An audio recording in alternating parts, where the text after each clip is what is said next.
first.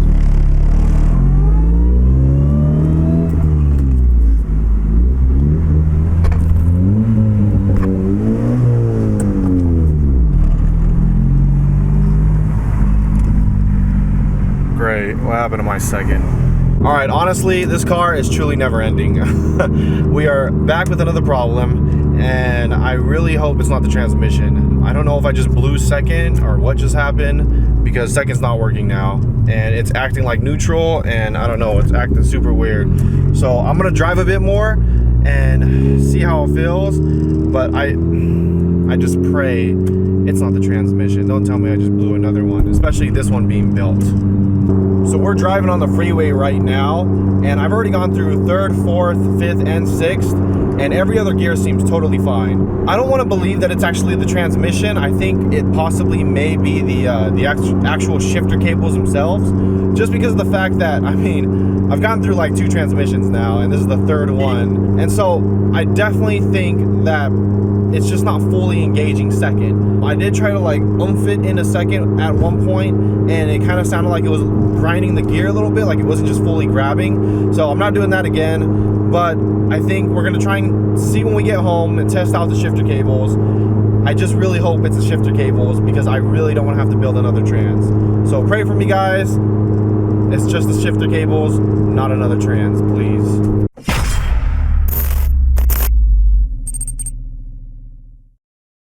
Alright guys, so fast forward, we're at E-Man's shop. We got the car up on the lift as usual. It's like never ending. But as we crossed our fingers and hoping it was the shifter cables, it actually wasn't. We popped open the transmission, as you guys can see here. This is my second gear, and as you guys can see, it's welded together. This top piece and this bottom piece are welded together as one, and that's how it's supposed to be. And so as we opened up the transmission, that's when we came over to this. And you guys can see that they're separated now.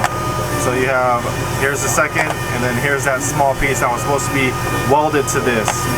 So we don't know how that actually happened. It could have been just a defected one, but he's thankfully warranting that for me. And so we're gonna be getting that fixed. But yeah, I don't know how that occurred. I'm glad it was something that is an easy fix, and we'll be actually back on the road tonight. So not that big of an issue, but at least we figured it out.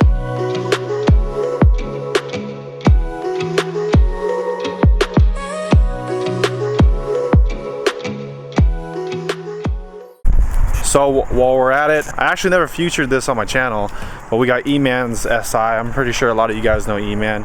And so we're gonna go ahead and get a little startup real quick.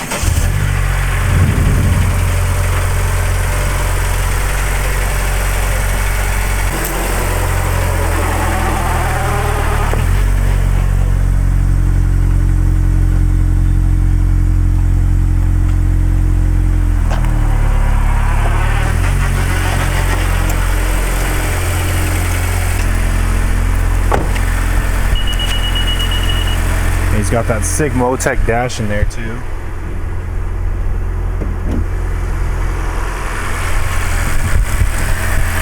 Get some light.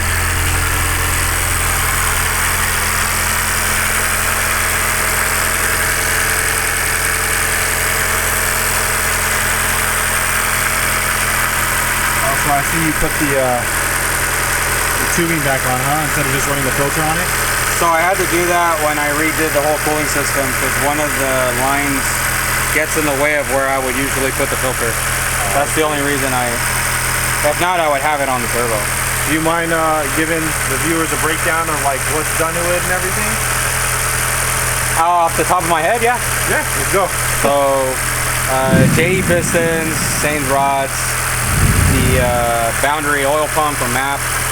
It's got the MAP 4-port injection, port injection.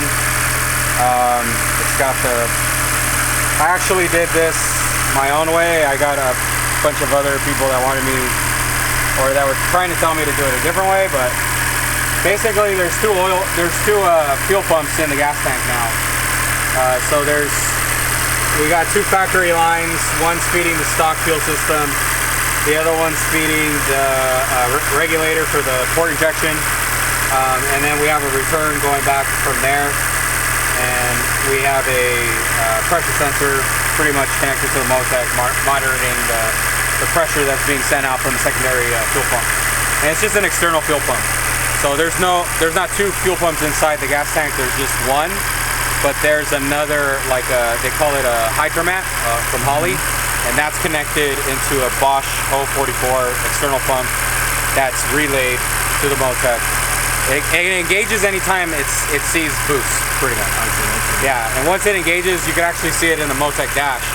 It has like a fuel pressure amount, and it more or less kind of lets you know it's working. And then on top of that, so this is like PRL's one of their first turbo kits. I've had it since before they released it. You can see it still has the downpipe. Doesn't look like it already broke right here, but the downpipe is like it's custom. It's not like the cast elbow. This I did myself. I was one of the first. Actually, I was the first one to put a electronic wastegate on the turbo. I actually cut this off a stock turbo and I welded it to the housing, and you know, I made it work there with the stock electronic wastegate. You're running a 2867? 2867 Gen 2 turbo. It's got a FK8 Mishimoto intercooler. That's why you can see right here, it's kind of, it doesn't have that pipe. It goes more direct into the intercooler versus having the pipe go all the way around in here. Right. And same thing, these are FK8 pipes on a 1.5.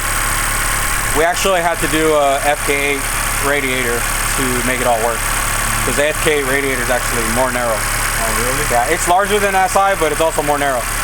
But I didn't want to do the dual fan like the FK8, so I had to put a single fan. Oh, okay. And to put a single fan, I had to find a fan that would fit this. So it's more like oddball Honda cars that I went through to try to find everything that would work on the setup. Configured. Yeah, you could also R&D. see. Yeah, you could also see here the top hose is from a 1.5 Accord, where like really? a normal SI one, it goes all the way to the side. Oh, that's right. So this one goes straight in here. This also is from a 1.5 Accord, and it fits perfect with the Type R one. The setup looks really clean. Yeah, I like it a lot. yeah. We made this little carbon brace just for a radiator support, because obviously this radiator never belonged on this car, so we needed to make something to hold it in properly. Hide in here, you can actually see the map port injection.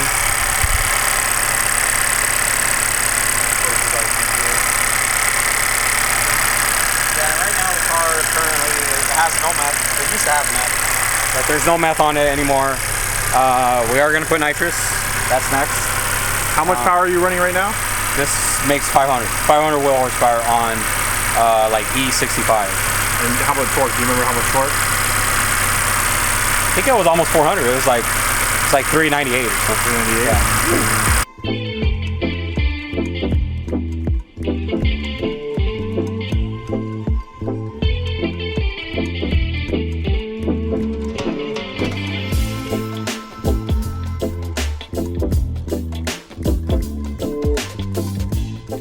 While we're at it, we're gonna go ahead and go for a spin. See what this feels like. Move this stuff out of the way. Oh, no worries. Oh, we got the gap cam too? Yeah.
Okay. Woo! All right. Bouncing around everywhere. God. I didn't even get to see how fast you were going, right? Yeah, we hit about like, I don't know, maybe 130. I can notice your gears, like, compared to mine, especially third and fourth, like, they're a lot taller. They are taller, yeah. Yeah. And we're also, like, revving a lot higher, too. Oh, yeah, because you're at 8K, right? Yeah. Jeez. Ooh. Cold. All right. Spin City. Yeah, Spin City the whole time. Well, that's it, guys. That's E-Man's SI right there. So, woo. That's for sure aggressive. With those tires. That's crazy, man. What are you running actually for tires? 265. Oh, brand. Oh, they're Continental Extreme Contact. Oh, okay, okay. Summer tire. Nice, nice. Yeah, no, that's nice. Do a little walk around, especially from the back. I don't know which. I don't know how you have to separate the side. And then a little from the front.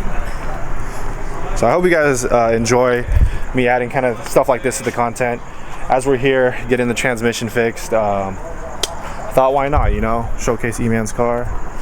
We got, this is all from the mud on track day, SI's in the shop. But we are taking her home tonight. So I'm glad the turnaround is a lot faster than I expected. In the beginning I was a little worried because I didn't know what to expect. But good to know we're gonna be back on the road and not in the shop like 5 months in like we always are.